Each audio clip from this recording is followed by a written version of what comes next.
Ethan froze, his breath catching in his throat as Belle's single word hung in the air between them.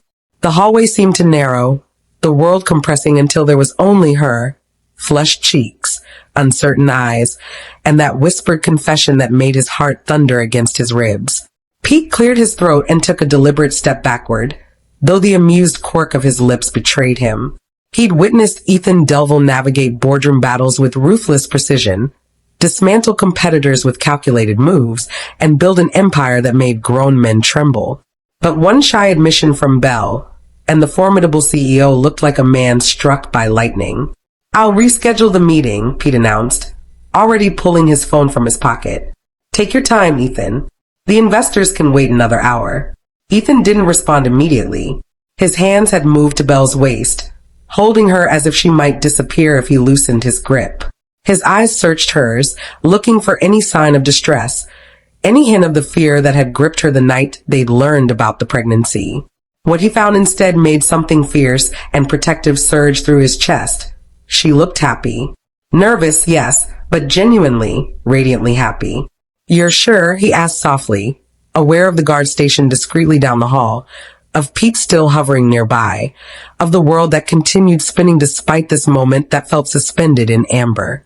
Belle nodded, her fingers finding the lapels of his suit jacket. "I wanted to see you. I couldn't wait until tonight." The confession broke something loose in Ethan's carefully maintained composure. He pulled her closer, pressing his forehead to hers, breathing in the scent of her.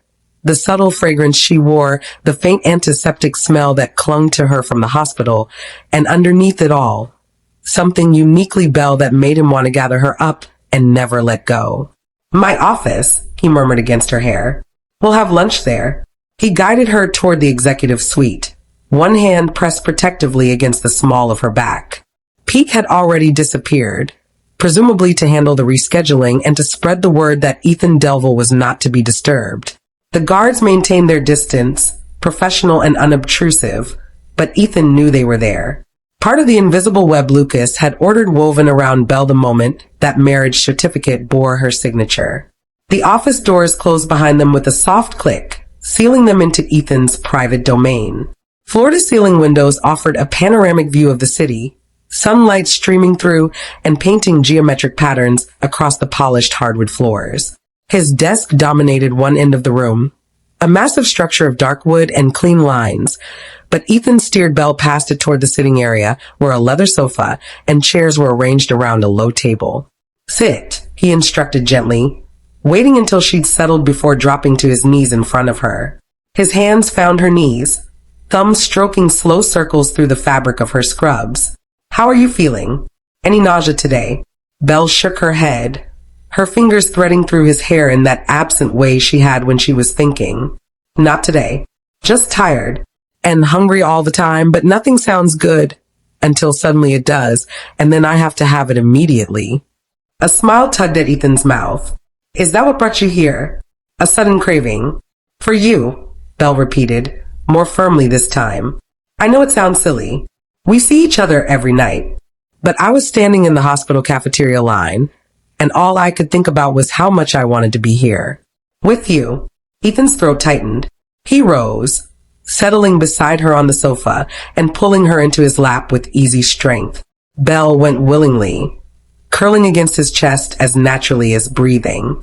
They stayed like that for a moment, her head tucked beneath his chin, his arms wrapped securely around her. "Not silly," he finally said. "Never silly. You can come here whenever you want, Belle. This is your space too now. Everything I have is yours." She tilted her head back to look at him, and Ethan was struck again by how young she seemed in moments like this. 21, pregnant, carrying the weight of medical school and internship, and now a marriage that had thrust her into a world of wealth and influence she was still learning to navigate. Yet there was steel beneath that soft exterior. He'd seen it the night she'd cried her fears into his shoulder and then straightened, laying her hand over their growing child with fierce determination. "What were you thinking?" Belle asked. "Just now. You had that look." "What look?" "The one where you're plotting something. Usually business things, but sometimes—" She paused, biting her lip. "Sometimes it's when you're looking at me. Like you're trying to solve a puzzle." Ethan huffed a quiet laugh. You're not a puzzle to be solved, baby. But I do think about you. Constantly. How to make this easier for you. How to protect you and our little peanut. How to give you everything you deserve without overwhelming you. You don't overwhelm me, Belle protested, then amended with a rueful smile. Okay, sometimes the security feels like a lot. But I understand why it's necessary. That was only partially true, Ethan knew. Belle understood in theory. She was smart enough to grasp that being a Delville came with risks. But she hadn't grown up in this world. She didn't fully comprehend the sharks that circled anyone with significant wealth and power, didn't grasp how quickly threats could materialize. Lucas understood. The entire Delville family understood, which was why the security around Belle had, in fact, been significantly increased despite her not noticing. The civilian guards Pete mentioned weren't obvious. They were doctors making rounds who paid special attention to Belle's department. Nurses whose shifts coincided perfectly with Belle's schedule. Maintenance workers who cleaned areas Belle frequented with meticulous regularity. Even the CCTV operators had been vetted and, in some cases, replaced. Every person who came within 20 feet of Belle at the hospital was background checked. Every delivery to the building was screened. Every visitor logged and tracked. Ethan had reviewed the security protocols himself, approving enhancements that would have seemed paranoid, if not for the very real threats the Delville family faced. Corporate espionage was one thing, they dealt with that regularly. But kidnapping, extortion, violence, those were dangers that escalated when billions were at stake. And now Belle carried the next generation of the Delville dynasty. That made her precious beyond measure and vulnerable in ways that kept Ethan awake at night despite the small, trusting weight of her sleeping against his chest. Ethan, Belle's voice pulled him back. You're doing it again. The thinking too hard face. He forced himself to relax, to smooth the furrow between his brows. Sorry. Work stress. It wasn't entirely a lie. The meeting Pete had postponed involved a potential acquisition that was proving more complicated than anticipated. But Belle didn't need to know about that any more than she needed to know about the armed guards now stationed in unmarked vehicles outside her apartment building, or the way her phone's GPS was being monitored around the clock, or the fact that her assigned security team had been tripled. Let me order lunch, Ethan said, reaching for the phone on the side table. What sounds good? Belle considered, her expression turning thoughtful in that particular way that meant she was consulting her unpredictable pregnancy appetite. Something with chicken, but not spicy, and maybe fruit. Lots of fruit. Ethan dialed his assistant, rattling off instructions for lunch to be delivered. When he hung up, Belle was watching him with an expression he couldn't quite read. What is it? He asked. Nothing. Just this is nice. Being here with you. Seeing you in your element. Her hand found his chest. Palm pressed over his heart. You're different here. More commanding. It's attractive. Heat flared low in Ethan's gut. He caught her wrist, pressing a kiss to the sensitive skin of her inner wrist. Careful, Mrs. Delville. You have to go back to the hospital in an hour and a half. Don't start something we can't finish. Belle's laugh was breathy, her pupils dilating as she shifted in his lap. Who says we can't finish? Ethan groaned, dropping his forehead to her shoulder. You're going to be the death of me, woman. Hormones, Belle said. But there was mischief in her voice now. The pregnancy books say increased libido is normal in the first trimester. You've been reading pregnancy books? Of course. I need to know what's happening to my body.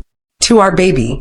Her hand moved from his chest to her still flat stomach, a gesture that was becoming habitual. Did you know Peanut is the size of a grape right now? And they already have tiny fingers and toes forming. The wonder in her voice made Ethan's chest tight. He covered her hand with his, both of them cradling the space where their child grew. I've been reading too. Everything I can find. Pete keeps sending me medical journals. Of course he does, Belle said fondly. Pete had fully embraced his role as unofficial uncle and medical consultant, showing up at the mansion every few days with new information, supplements Belle should take, diet recommendations, and a growing list of the best obstetricians in the country. A knock at the door interrupted them. Ethan called permission to enter, and his assistant appeared with a rolling cart laden with covered dishes. The woman, A consummate professional named Margaret, who'd worked for Ethan for 6 years, betrayed no reaction to finding Belle curled in her boss's lap. She simply arranged the food on the table, confirmed they didn't need anything else, and departed with a polite nod. She didn't even blink, Belle observed, sliding off Ethan's lap to examine the spread. Does she know about us? The whole building knows, Ethan admitted, uncovering dishes to reveal grilled chicken breast, roasted vegetables, several varieties of fresh fruit, and a light salad. The moment you stepped into that elevator, word spread. By now, every person in this tower is aware that Belle Delville paid her husband a lunch visit. Belle's cheeks colored, but she was smiling as she selected a strawberry from the fruit plate. I suppose that means I can't sneak in for secret visits anymore. You never could, Ethan said, amused. Security logged you the second you entered the building. But you're welcome anytime, Belle. This is your space now. Our space. They ate in comfortable silence, Belle sampling different items while Ethan watched with barely concealed satisfaction as she discovered what her appetite wanted. She ended up eating most of the chicken, half the fruit, and ignoring the vegetables entirely despite Ethan's gentle encouragement about nutrients. The baby doesn't want vegetables, Belle declared, wrinkling her nose at the roasted carrots.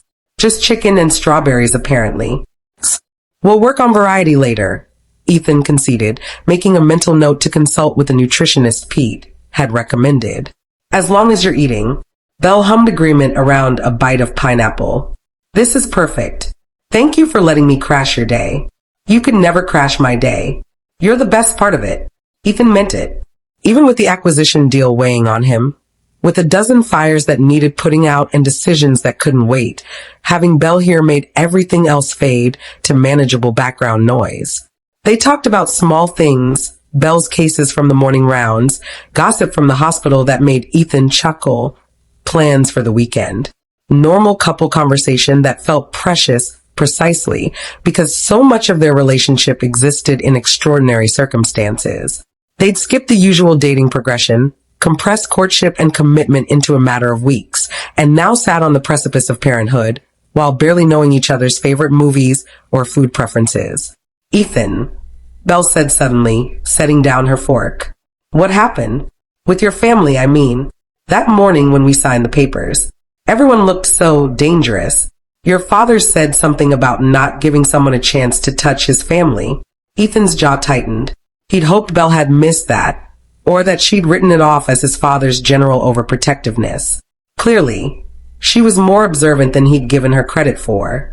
It's complicated, he said carefully. I know it's complicated. That's why I'm asking. Belle's voice was gentle but firm. I'm part of this family now, Ethan. If there's danger, I should know about it. She was right. God help him. She was absolutely right. Belle deserved to understand what she'd married into. What threats lurked at the edges of the Delville empire. But every instinct Ethan possessed screamed at him to shield her, to let her maintain whatever innocence remained before the harsh realities of their world stripped it away. There are people, he began slowly, choosing words with care, who would do anything to hurt our family. Competitors who want to see Delville Industries fail. Enemies my father made building his empire. Others who see us as symbols of everything they hate about wealth and power. Belle listened without interrupting, her hand finding his and squeezing encouragement. Most threats are financial, Ethan continued. Corporate espionage, hostile takeover attempts, that sort of thing. We have entire departments dedicated to protecting our interests. But sometimes, he paused, forcing himself to meet her eyes. Sometimes threats are physical. Kidnapping attempts, extortion, violence. The color drained from Belle's face. Has that happened? To your family? Twice. Once when Park and I were teenagers, someone tried to grab Park outside our school. Security stopped it before anything happened. And 3 years ago, there was an incident at one of our manufacturing plants. A disgruntled former employee tried to access the executive offices with a weapon. Belle's grip on his hand had become almost painful. And now you're worried about me. Because of the baby. Because of you, Ethan corrected. The baby makes you even more precious. But Belle, you've been a target from the moment people realized you mattered to me. That's why the security exists. Why my father insisted on making the marriage legal immediately. You need the protection that comes with the Delville name. I didn't realize, Belle whispered. I mean, I knew there would be media attention and probably some people who wouldn't like me being with you. But I didn't think about actual danger. And you shouldn't have to, Ethan said fiercely, pulling her close. That's my job. My family's job. Keeping you safe so you can focus on school and the baby and becoming the brilliant doctor I know you're going to be. Belle was quiet for a long moment, processing. When she finally spoke, her voice was steadier than Ethan expected. Okay, I understand. But Ethan, you have to promise me something. Anything. Don't hide things from me trying to protect me. If there's a specific threat, if something happens, I need to know. I can't defend myself against dangers I don't understand. The request was reasonable. More than reasonable. It was exactly what Ethan would have demanded in her position. But agreeing meant acknowledging that Belle was entering his world with eyes open, accepting risks that made his blood run cold. I promise, he said finally. No unnecessary secrets. But Belle, some security measures are need to know. Some things I can't tell you because knowing would put you at greater risk. Can you trust me on that? Belle studied his face, weighing his words. I can trust you. I do trust you. But Ethan, I'm not fragile. Whatever you're protecting me from, I'm stronger than you think. I know you're strong, Ethan murmured, pressing a kiss to her forehead. But strength doesn't make you bulletproof. And I've already lost one person I loved. I won't survive losing you. The admission hung between them, raw and honest. Belle's expression softened, understanding flickering in her eyes. She knew about Elena, Ethan's ex-girlfriend who died in a car accident 5 years ago. They talked about it once. Late at night when Belle had asked about his past relationships, and Ethan had been too tired to maintain his usual walls. You won't lose me, Belle said firmly. We're in this together, remember? Whatever comes, we face it side by side. Ethan wanted to believe that. Wanted to trust that love and security and careful planning would be enough to keep Belle and their child safe. But he'd learned the hard way that life offered no guarantees, that tragedy could strike despite every precaution. All he could do was stack the odds in their favor and pray it would be enough.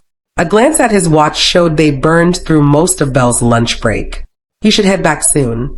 Don't want to be late for afternoon rounds. Belle sighed but nodded, reluctantly disentangling herself from Ethan's embrace. Will you be home for dinner? Absolutely. I'll leave by 6 no matter what's happening here. You don't have to do that. I know you're busy. Belle. Ethan caught her chin, making her look at him. Nothing is more important than you and our baby. Not work, not deals, nothing. I'll be home for dinner every night unless there's an emergency, and even then, I'll do everything possible to be there. Tears welled in Belle's eyes, the emotional volatility of early pregnancy making itself known. I love you. I love you too, baby. So much. Ethan kissed her, soft and lingering, trying to pour every ounce of feeling into the contact. Text me when you get back to the hospital. I will. He walked her to the elevator, ignoring the knowing looks from staff they passed. Let them gossip. Let the whole world know that Ethan Delville was completely, hopelessly in love with his wife. He had nothing to hide and everything to protect. The elevator doors closed on Belle's smile, and Ethan stood watching until the car descended out of sight. Only then did he allow his expression to shift, the pleasant mask falling away to reveal something harder and infinitely more dangerous. His phone buzzed. A text from Park. Conference room in 10? Need to discuss the new security protocols. Ethan typed back confirmation and headed toward the executive level conference room. Pete and Park were already there when he arrived, along with Max, the head of Delville Security, and 2 other men Ethan recognized as part of the family's elite protection detail. Status, Ethan demanded, dropping into his chair at the head of the table.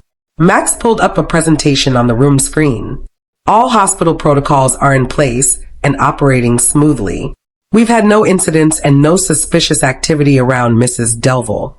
Good. What about outside the hospital? Her apartment building is fully secured, one of the other guards reported. We've installed additional cameras, hardened entry points, and have teams rotating on 24-hour watch. Her vehicle is equipped with tracking and panic systems. The driver has been through tactical training. Transportation routes? Park asked. We've mapped 3 primary routes between the hospital and both residences, Max said, pulling up a diagram. We vary which route is used daily and have scout cars running ahead to check for any threats or surveillance. Pete leaned forward. What about at the mansion itself? Fortress, Max said flatly. We upgraded the perimeter security last week. Additional cameras, motion sensors, and we've increased the guard rotation. The main gate has vehicle barriers that can be activated in under 3 seconds. All staff have been revetted. Ethan absorbed the information, mentally cataloging each measure. It still didn't feel like enough. And when she's here, in the building, we control every entry point, Max assured him. No one gets past the ground floor without proper clearance. The executive elevator requires biometric authentication. Mrs. Delville's security detail remains with her at all times, though at a distance per your instructions. She can't feel smothered, Ethan said. The moment Belle feels like a prisoner instead of a protected family member, she'll push back. Understood, Max agreed. We're keeping her detail invisible but effective. So far, she hasn't noticed the full extent of the coverage. Park snorted. She noticed enough to ask questions. She asked Ethan about Dad's comment the other day.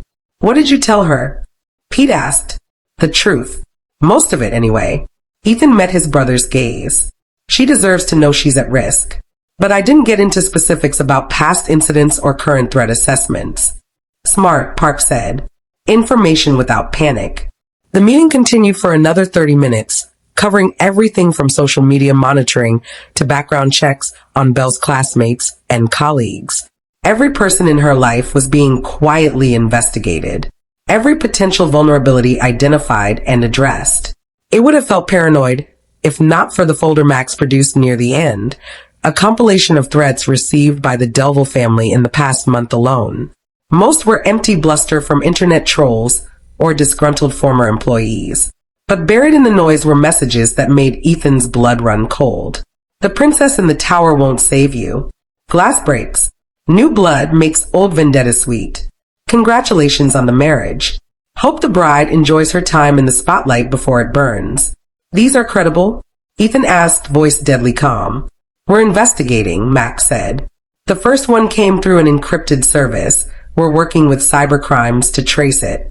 The second was a physical letter delivered to one of our satellite offices. The third was a social media message sent to a gossip account that posted about Mrs. Delville's connection to your family. I want round-the-clock analysis on these, Ethan ordered. And I want to know the second you have any actionable intelligence. No delays, no matter what time it is. Absolutely, sir. The meeting adjourned, but the weight of it settled heavy on Ethan's shoulders as he returned to his office. Belle's face filled his mind, her smile at lunch, the way she'd curled against him so trustingly. She had no idea that the web of security around her had been spun in response to specific, credible threats. That somewhere out there, someone had taken enough interest in her to issue warnings that set off every alarm in the Delville security apparatus. Ethan's phone chimed. A text from Belle, back at hospital. Thank you for lunch. I love you.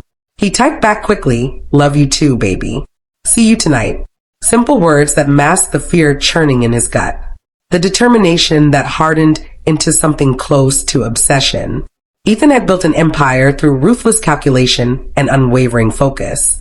Now he would use every resource at his disposal, every connection, every ounce of influence to ensure that Belle and their child remained safe. Because the alternative, the possibility of losing her, was simply unthinkable. The late afternoon sun cast long shadows across Belle's desk in the small resident office she shared with 3 other interns. She'd been staring at the same patient chart for 10 minutes, the words blurring together as her mind wandered back to lunch with Ethan. The conversation about threats and danger had unsettled something deep inside her, though she tried to maintain composure for his sake. Earth to Belle, Shine's voice cut through her reverie. You've been on that same page forever. Everything okay? Belle blinked, focusing on her friend's concerned face. Just tired. The pregnancy brain fog is real. Or you're still thinking about your lunch date, Shine teased, but her smile faded when Belle didn't immediately respond with her usual blush. Seriously though, what's wrong? You've been weird since you got back. Nothing. Not nothing, but Belle trailed off, unsure how much to share. The threats Ethan had described weren't exactly casual conversation material, and she'd signed enough non-disclosure agreements when marrying into the Delville family to know that discretion was expected. Phil appeared in the doorway, saving her from having to elaborate. Belle, Dr. Morrison wants to see you in his office. A flutter of anxiety moved through Belle's chest.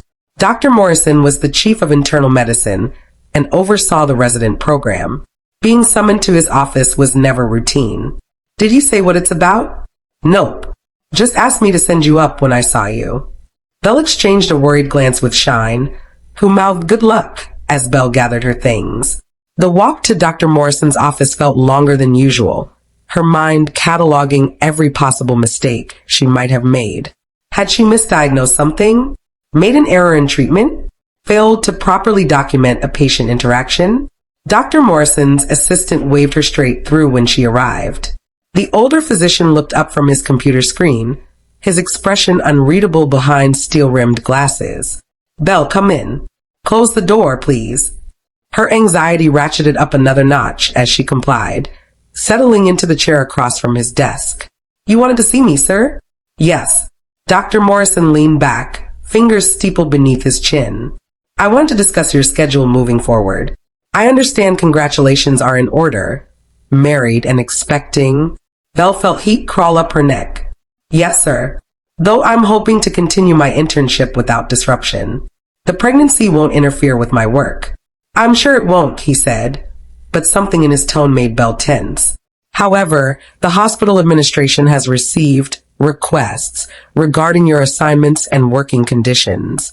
Requests, Belle repeated, dread pooling in her stomach. From whom?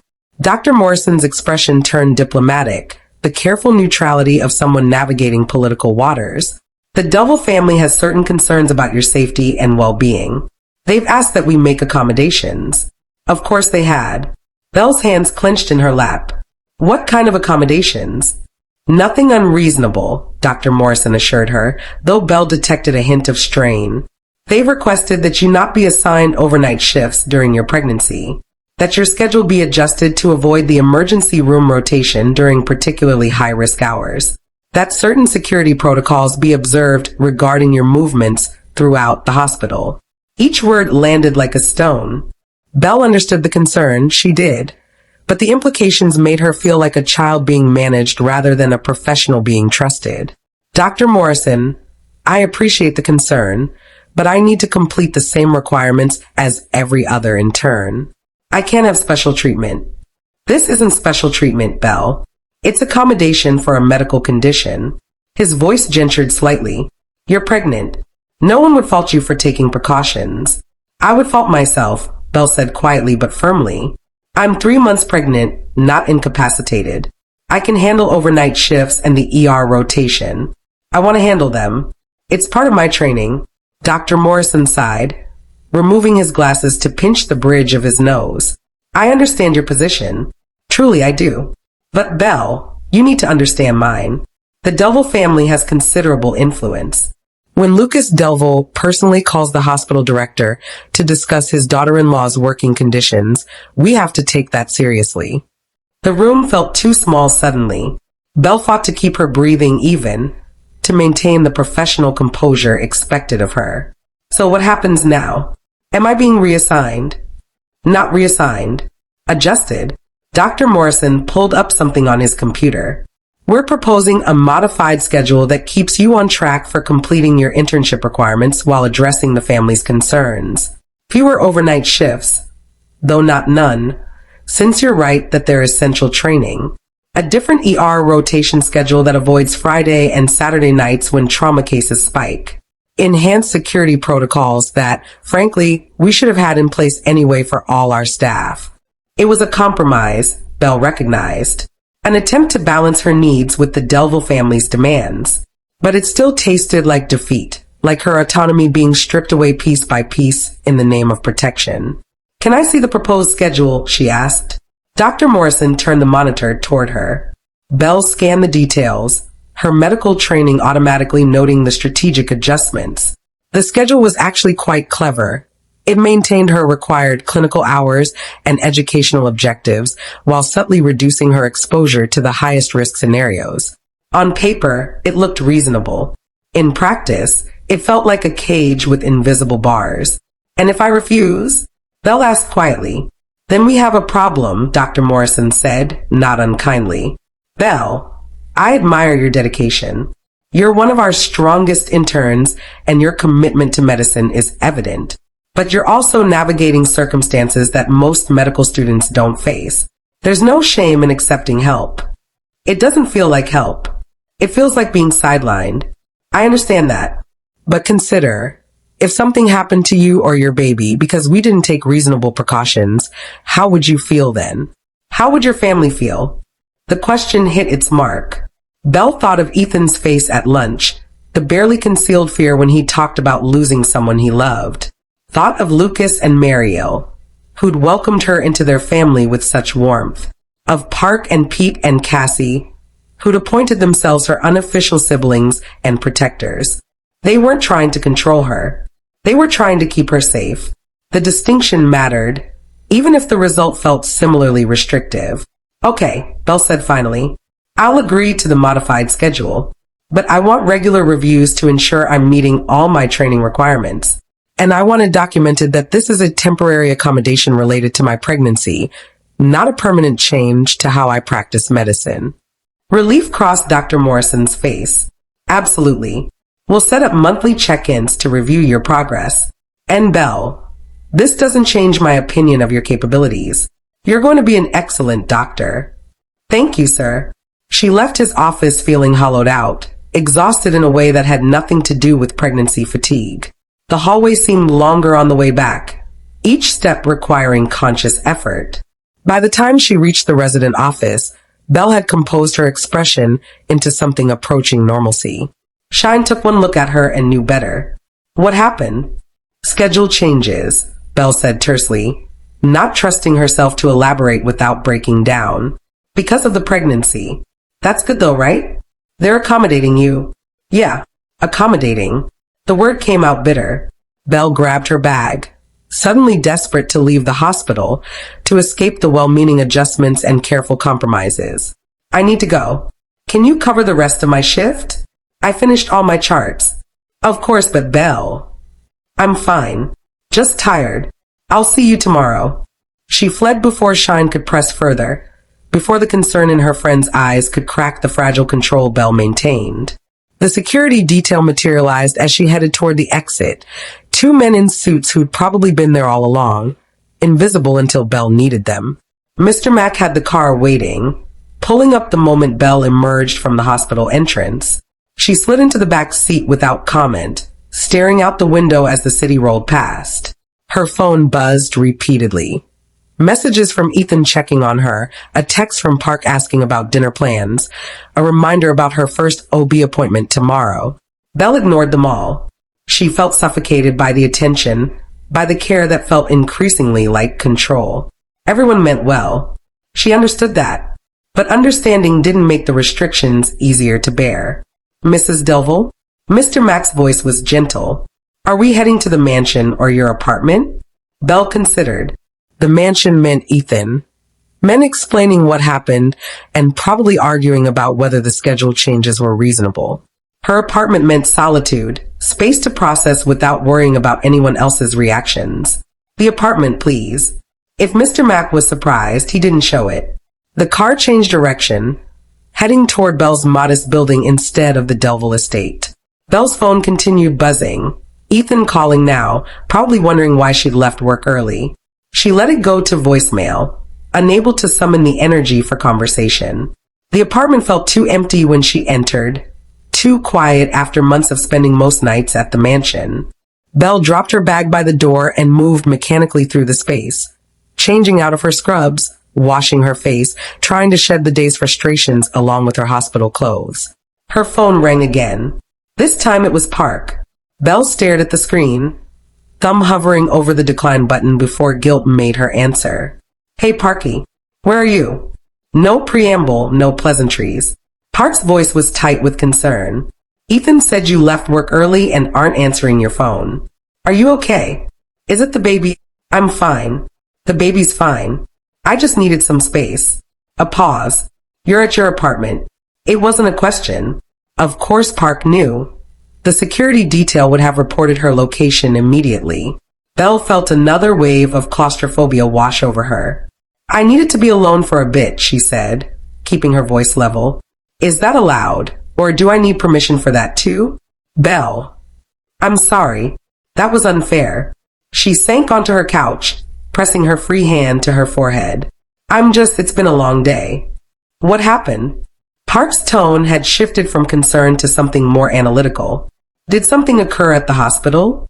Belle found herself telling him about Dr. Morrison's meeting, about the schedule changes and accommodations.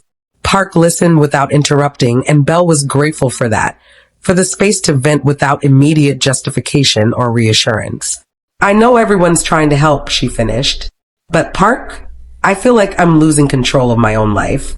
First the security, then the marriage being rushed, now my work schedule being adjusted. Everything's happening to me instead of with me. I understand, Park said quietly. For what it's worth, I didn't know Dad was going to call the hospital directly.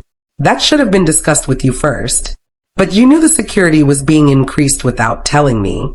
Another pause. Yes, we all did. At least he didn't try to lie about it. Belle appreciated the honesty, even as it confirmed her suspicions. Why? Why not just tell me what was happening? Because Ethan was terrified you'd push back. That you'd refuse protection you actually need, because you're too damn independent for your own good.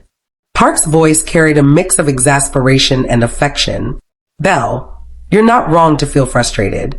But you're also not wrong to be protected. Both things can be true. Belle absorbed that, turning it over in her mind. I just want to be treated like an adult capable of making my own decisions. Then make them, Park said simply. You don't like the security? Say so. Push back. Set boundaries. Ethan will listen. He's just operating from a place of fear right now. We all are. Fear of what? Of losing you. Park's voice dropped, taking on an edge Belle rarely heard from him. Look, I'm going to tell you something that might help you understand. When Ethan was 26, he was engaged. Her name was Elena. She died in a car accident 3 weeks before their wedding. Belle's breath caught. Ethan had mentioned Elena, but only in passing, a brief acknowledgement of a past relationship. He'd never shared the depth of that loss. It destroyed him, Park continued. He shut down completely, threw himself into work, became this ruthless, cold version of himself that barely resembled my brother. It took years for him to start healing. And then you showed up, and suddenly Ethan was alive again. Actually happy for the first time since Elena died. Tears pricked Belle's eyes. He never told me it was that serious, because he doesn't like to talk about it. But Belle, you need to understand, when Ethan looks at you, he sees everything he lost and everything he's terrified of losing again. That's why he's being overbearing. That's why we're all being overbearing. We can't lose you. More importantly, Ethan can't survive losing you. The weight of that settled over Belle, reframing everything. The security wasn't about control. It was about trauma. About a family that had learned the hard way that wealth and power couldn't protect against tragedy, trying desperately to stack the odds in their favor this time. I wish he'd told me, Belle whispered. He probably wishes he could. But Ethan's not great with emotional vulnerability. You know that. Park's tone gentled. Go home, Belle. Not your apartment. Home to the mansion. Talk to him. Set the boundaries you need. But do it face to face. He's losing his mind right now thinking something's wrong. Okay, I'll head over soon. Want me to send the car? I have Mr. Mac. Well, come now. Good. And Belle, for what it's worth, I'm sorry we've been steamrolling you. You're right that you deserve to be included in decisions about your own life. We'll do better. Thank you, Parky. They hung up, and Belle sat for a moment longer, gathering herself. Then she changed into comfortable clothes, grabbed her bag, and headed back downstairs. Mr. Mac looked unsurprised when she requested to go to the mansion instead, as if he'd known all along she'd change her mind. The drive gave Belle time to organize her thoughts, to figure out how to articulate her needs without issuing ultimatums. She loved Ethan, loved his family, But love didn't mean accepting every decision they made on her behalf. She needed autonomy, needed to feel like a partner rather than someone being managed. The mansion gates opened as they approached, and Belle noticed the additional security Park had mentioned. More cameras, more guards stationed at strategic points. The driveway seemed longer than usual, giving her extra minutes to prepare for the conversation ahead. Ethan was waiting at the door before Mr. Mack could even put the car in park. He pulled Belle's door open himself, hands immediately framing her face as he searched her expression. "Are you okay? Is it the baby? Why didn't you answer your phone?" "I'm fine. Baby's fine. Can we talk?" Something in her tone made Ethan still. He nodded, taking her hand and leading her inside. They passed Mr. O in the foyer. The butler offered a warm smile but made himself scarce quickly, sensing the need for privacy. Ethan guided Belle to the living room where they'd learned about the pregnancy just days ago. It felt like a lifetime had passed since then. He settled beside her on the couch, maintaining contact but giving her space to speak. "I had a meeting with Dr. Morrison today," Belle began. "About my schedule." Ethan's jaw tightened, but he waited for her to continue. "He told me that your father called the hospital director, that accommodations were being made for my safety and the baby's well-being." Belle kept her voice even, factual. "My schedule's been adjusted, fewer overnight shifts, different ER rotation timing, enhanced security protocols." "I didn't know Dad was going to call directly," Ethan said. "That was overreach on his part. But you knew something would be arranged. Everyone did except me." Ethan didn't deny it. "Yes. Why?" Belle asked, echoing her question to Park. "Why not discuss it with me first? Why not trust me to make reasonable decisions about my own health and safety?" "Because I was terrified you'd say no," Ethan admitted, the word seeming to cost him. "That you'd refuse protection you need because you're so damn determined to prove you don't need help." "And Belle, I can't," his voice broke. "I can't lose you. You're not going to lose me. You don't know that." Ethan's hands clenched into fists on his thighs. Elena said the same thing. "The night before she died, I was worried about her driving in the rain, and she laughed it off. Said I was being overprotective, that she'd be fine. And then she wasn't." The pain in his voice made Belle's chest ache. She reached for his hand, threading their fingers together. "Park told me about Elena, about how serious it was. I'm so sorry, Ethan. I should have told you myself." Ethan's thumb stroked across her knuckles. I don't talk about it. Thinking about that time. I understand. But Ethan, I'm not Elena. And you can't protect me from life by wrapping me in bubble wrap. I know that. Rationally, I know." He looked at her, and Belle saw the fear beneath his controlled exterior. "But the thought of something happening to you, to our baby, it makes me insane.